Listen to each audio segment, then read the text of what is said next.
Hi everyone, and welcome back to lesson 3 of A Lesson with ALyson. This week what we're going to work on is the driver. So week 1 and 2 we learned how to hit our iron shots. We started off with the basics with the irons, and then we learned how to swing the club back a little bit further in the second lesson. And this week we're going to learn how to hit the driver. This is the one that everybody wants to hit because it goes the furthest. So a couple of differences here with this club as opposed to the irons. This club here is a lot longer and it's got a different club head on it than what we usually see with the irons. So there's a couple of things that we need to do differently with the driver than what we do with the irons, and I'm going to show you how to do that in this lesson. So the first thing that we need to do differently with the driver than what we did with the irons is we need to put the ball on a high tee.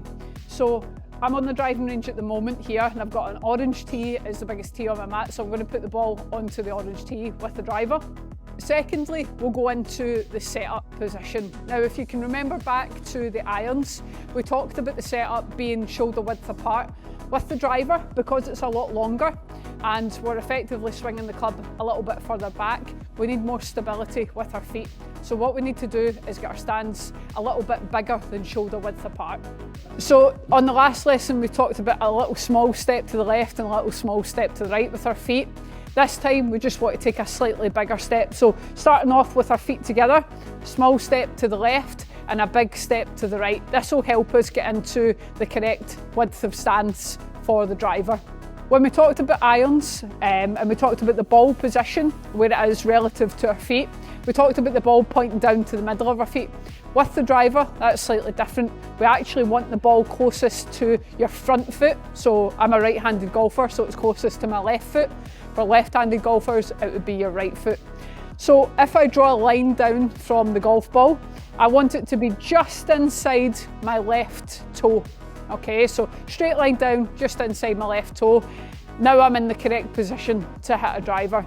And the reason for that is this club, the driver, doesn't have a lot of loft on it. The irons have a lot more loft, and what that means is with the irons, you're going to hopefully hit the ball a little bit higher, and with the driver, we have to help that ball get into the air a little bit more. So that's the reasons for adjusting a few things in the setup. So now that we're in this position with our feet and we're nearly ready to set up with the driver, we just need to have a little look at our shoulders, okay? So if you think about a setup with the iron, my shoulders are fairly level.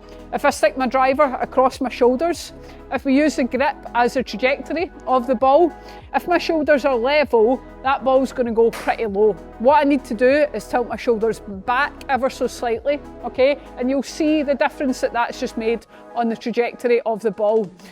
We want to hit up behind the back of the ball with the driver because of the loft. So we want to give the driver more airtime in the air. It's going to go more distance, and that's going to help us to do that. So again, I'm a right-handed golfer. I'm dropping my right shoulder down. For left-handed golfers, it'll be the left shoulder. So now that we've talked about all the key points, let's just summarise them before we hit the ball. So we've got our feet in the correct position. We've changed them to be a little bit wider for stability. We've got our ball position a little bit more off our front foot, and we're tilting our shoulders back. So that's the 3 key points here for setting up with the driver. Okay, so now I want to get the club in behind the ball. I want my lead hand to be at the top of the club, and then that little tilt back just comes before we put our trail hand onto the golf club. Now I'm ready to hit the ball.